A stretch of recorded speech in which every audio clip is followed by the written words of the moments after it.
Welcome back. What I'm about to share has kept me awake for 3 nights. My hands are shaking.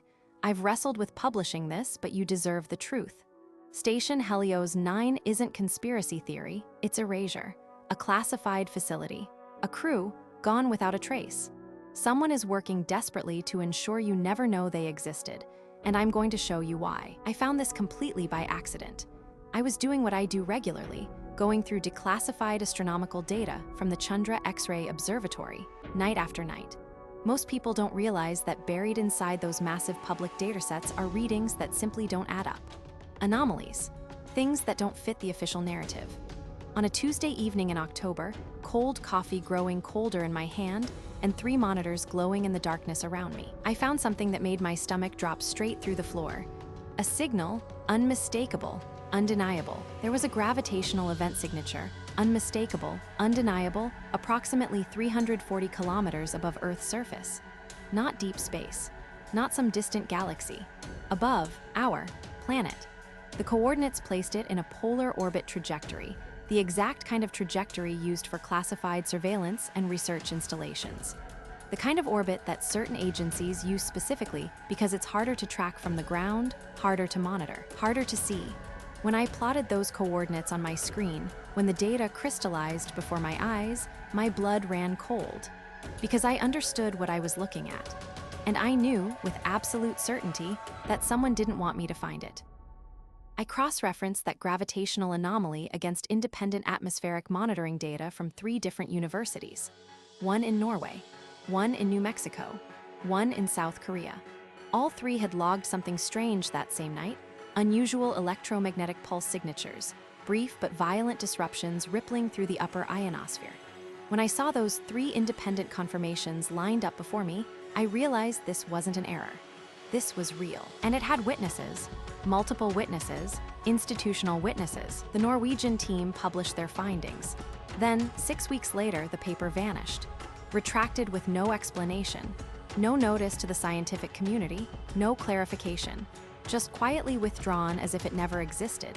I screenshot everything, saved in multiple locations, because that's when I understood. Someone wanted this hidden. This is the moment I knew I had to dig deeper. Someone didn't want the world to know. I reached out to a former aerospace contractor, someone who spent 15 years on propulsion systems for orbital platforms. When I described what I found, there was this pause, this horrible silence that felt endless. Then he said, very quietly, "You need to stop pulling on that thread." He hung up. He hasn't responded since. That response terrified me more than any data I'd seen. That warning should have stopped me. It almost did. But I couldn't ignore the fear in his voice, so I kept digging. Buried in 2019 budget documents, I found it. Project Helios, heavily redacted. Entire sections blacked out. But what remained was unmistakable. References to a permanent crewed orbital research environment operating outside NASA jurisdiction. Crewed, meaning people, human beings living on a space station, the government had never acknowledged. That gravitational anomaly corresponds to a microsingularity event, a microscopic black hole passing through an extremely dense field. Theoretically rare, but possible. Here's what matters. If something that powerful intersected a space station in low Earth orbit, nothing would remain. No debris, no wreckage, no evidence. The station would be consumed entirely, erased from physical reality in a fraction of a second. Gone completely. No bodies, no hardware, no black boxes, just silence. Helios 9 was crewed, documents confirm it. 6 to 12 people vanished. Engineers, scientists, possibly military. They went to work on a station nobody knew existed and never came home.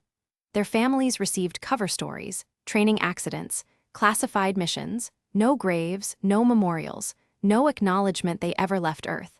And I think about that constantly. I know what's coming, the pushback. People will say I'm misreading the data, connecting unrelated events, that microsingularities don't work this way. I want to be wrong. I desperately want someone smarter to explain it away so I can sleep again. But here's what hasn't happened. Nobody official has done that. Instead, I've experienced a specific silence. The silence that comes when something real is being suppressed. Not scientific debate, not correction, only silence. 3 days after I started seriously investigating this, I noticed something that made me stop cold.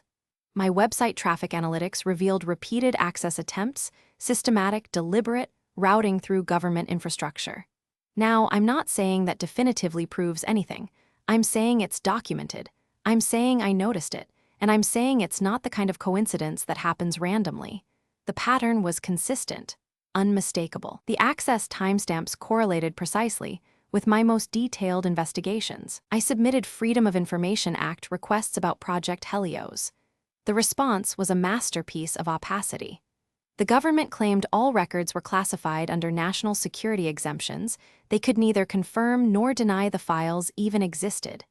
It's government language for, "We know exactly what you're asking, and we will not tell you." It's an admission by refusing to admit anything. Here's what I've assembled. Gravitational anomaly signatures from Chandra data, 3 independent atmospheric monitoring confirmations, a budget document referencing a classified crewed orbital platform, a scientific paper published then retracted, a warning from someone with direct aerospace knowledge, government infrastructure traffic, a FOIA response that confirms through refusal. But the most damning evidence came when I searched for astronaut tracking data, communication logs, orbital debris records from that period. The public databases showed something remarkable. Objects cataloged in that orbital band simply vanished from tracking records, not gradually, not through re-entry burnup. Ground stations catch that, document it, they were tracked, cataloged, then gone. The official answer? A database synchronization error. Dozens of satellite objects vanished simultaneously and they blamed a glitch. I've researched database architecture. I've talked to the people who built these systems. That explanation is absurd. It's not even a competent cover story. It's contemptuous, an insult to anyone who understands the technology. And nobody's demanding answers. This wasn't happening in remote space. This was happening in low Earth orbit, over our planet. Polar orbit means Helios 9 passed over populated cities, intelligence monitoring stations, optical telescopes, radio arrays across a dozen nations. Theoretically, many countries should have seen it. Yet somehow, all those observations vanished from the scientific record. Coordinated silence. International coordination in cover-up. Destruction you can see. Wreckage you can point to. But erasure is different. Nobody has to lie, nobody covers anything up. The thing simply doesn't exist. The people never existed.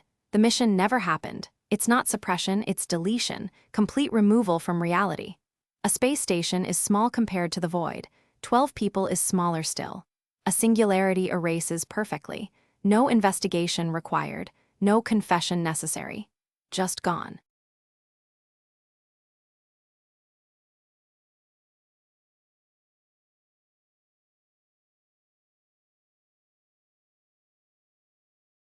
But I keep thinking about the people. That's what destroys me most.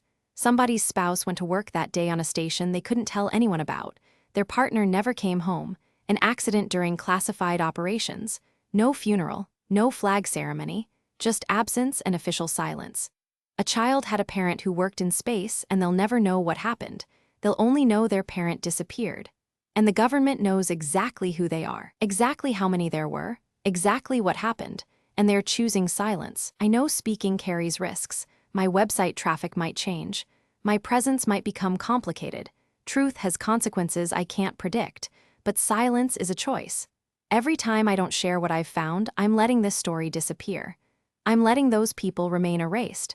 I'm letting their families keep not knowing. I can't do that. Truth matters more than the costs of speaking it, even if I'm the only voice. Save this, archive it, download it now because videos disappear.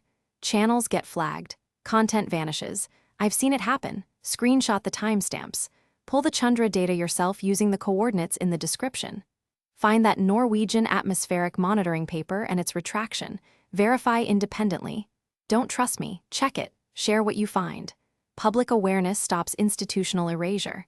Too many people knowing prevents complete cover-up. That's our only defense. A space station existed. Then it vanished. Its crew erased from orbit and official record in one catastrophic moment. The people responsible hope you never ask where they went. But I'm asking. These people deserved acknowledgement. Their families deserve truth. We deserve a government that doesn't bury human beings with the classified hardware that killed them. Stay skeptical. Demand answers. Share this before it disappears. And if this is my last word on this, you'll know why.